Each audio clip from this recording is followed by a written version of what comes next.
close. We should be somewhere there. Okay, now we'll begin with the oral questions, please. Oh, sir, you claim that Jesus never said he was God. But have you read John 8:58? I'm sure you're familiar with that, where he took the name of God that was described to Moses. When God said to Moses the name that he wanted to be called forever in generations, he said, I am who I am. Jesus in John 8:58, when asked, who he was, he said, before Abraham was, I am. And then right after that, the Jews, the Pharisees, took up stones to stone him because he committed a blasphemy, claiming to be God Almighty. How do you answer that, sir? Shall I repeat my words? I said, nowhere did Jesus ever say, I am God. Nowhere did he say, worship me. That's English. I don't know whether the Americans understand the English the way I understand. I said, he said, nowhere did he say, I am God. Nowhere did he say, worship me. Now, you quote me a verse. He didn't say, I am God, did he? He said, I am. He didn't say, I am God. Let's the English, the language that I'm using. I hope we are. You remember at the beginning I offered a prayer. Remove the impediment from my speech, psychological barriers.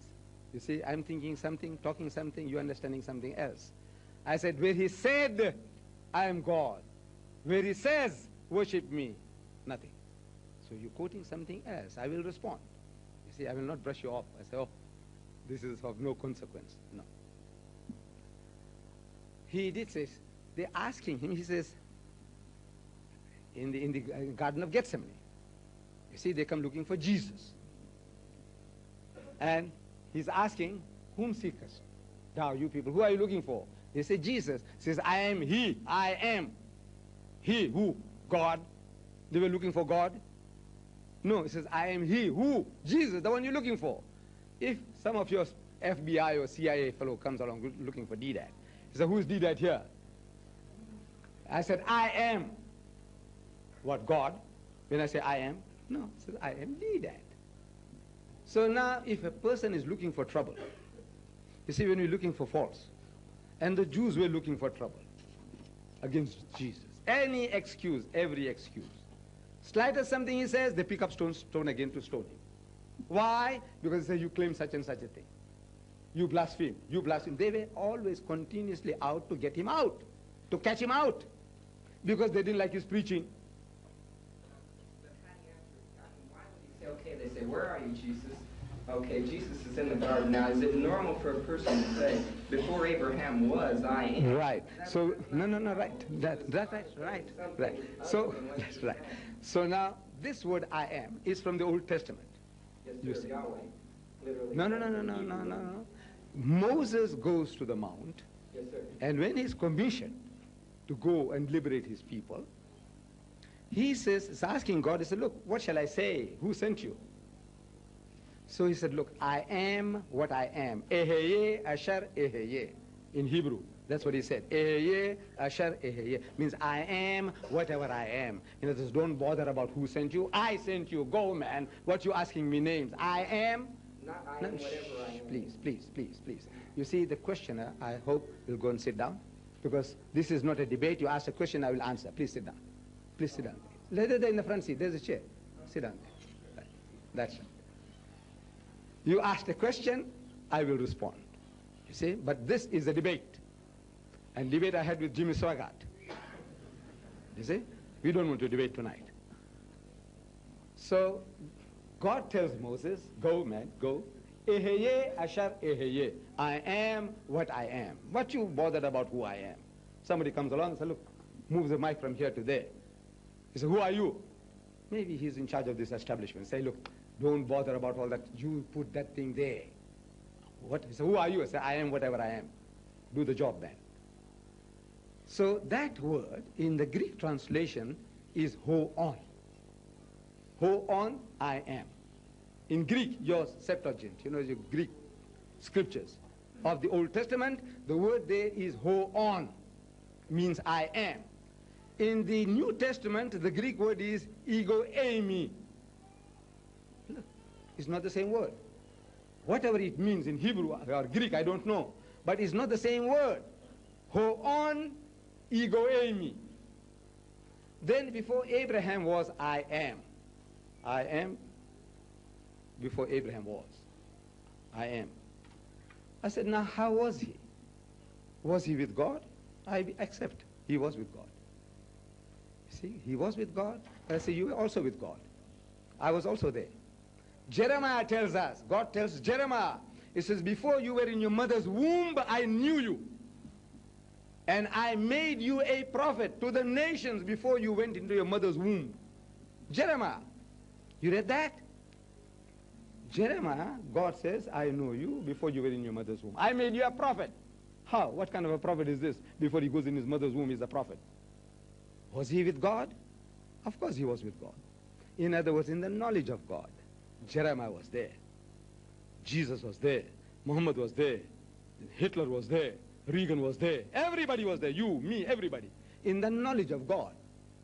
He knew long before, the creation of Adam and Eve, that there will be a night. This guy, Ahmad Deedat, he will go and lecture, and you, my son, I don't know your name, but he says, you will come along, and you'll be the first questioner. He knew all that in his knowledge. But you were not there in this form. I was not there in this form. Jesus was not there in that form. In the knowledge, everything was there. That is the all-knowing God. Long beforehand, he knows everything. You see? So in that sense, Jesus was there with God before Abraham was born in this world. Before historically, chronologically, Abraham came on earth, Jesus was there. In his knowledge, in his plan, he had Jesus there. He had Muhammad there. He had Hitler there. He had Reagan there. Can you see? Before Abraham was born, Reagan was there, Deedat was there, everybody was there. How? What form? Shape, size? No, no form, no shape, no size. Knowledge. His self-knowledge. He's omniscient. Do you say that? God Almighty is omniscient. He's all-knowing. If he's all-knowing, he knows everything before and after. It is to us before, now, and after. In the sight of God, there is no before, now, and after. It's all an open book.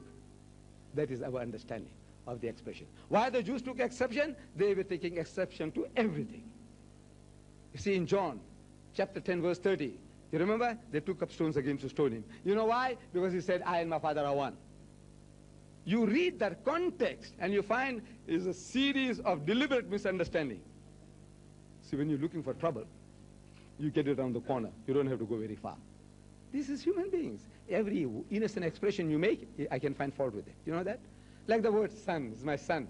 So what do you mean? You knew my mother? I said, no, son, I don't mean that. I said, you still call me a son? You can bash me on the jaw. It has happened to me. See, in my country, it is a country, full of color separation, apartheid. I'm traveling in a bus, Pullman bus. I don't know, you have things like that here. From the north coast where I got married, and I'm coming to Durban, where I live and I work. After a weekend, I am returning. I'm sitting in the bus. And while this bus is passing now through Durban, the city where I live, and I can see that it's going to the central station, but it passes Alice Street where I work. So I walk up to the driver, and I ask him, excuse me, brother, does this bus stop anywhere near Alice Street? If so, then I can pull the string and nearer to get to work instead of going to the station and then walking back 2 miles. If it is stopping anywhere near Alice Street, it's passing Alice Street, I know it's crossing it. So he said, no. Not like he barked, he said, no. I thought maybe sometimes, we do speak with jerks, unintentionally. I speak a bit too loud when I didn't mean it. You see? No. So I go and sit back on my seat. So it takes me to the central station. No alternative. By hydraulics, the doors are opened. I get down, I'm still holding the rail, one leg on the ground, and the leg is other one still on the platform. So he leaves his steering and he rushes to me. He says, don't you call me your brother. He says, call those coolies your brothers. So what happened? I'm stunned. I don't know what's going on. He says, don't you call me your brother. Call those coolies your brothers. I'm counted as a coolie. Coolie means a laborer. You see, some of my people, they had gone to South Africa as laborers. So they divide the people into Africans, they call them Kafirs. Coloreds are a mixture between black and white, they call them Hottentots, Bushmen. See? Me, I'm a coolie, whether Hindu, Muslim or Christian. So he says, don't you call me your brother, call those coolies your brothers. But I don't know what happened. You know, it's so sudden. I didn't mean anything. You know what he thought? He thought that I insinuated that my father had something to do with his mother. Is that what I mean when I say my brother, my son? No, he took it that way. And I'm stunned. If he had a gun, he would have shot me. By God. Fortunately, he didn't have one. So this is, if you're looking for trouble, innocent expression. If I said, brother, I said, you still call me up my brother? You know, you could have punched me. You know that? So, Mom is the word. Retreat. Honorable retreat. I did. However, the next question. Thank you. I pray for you. Yes.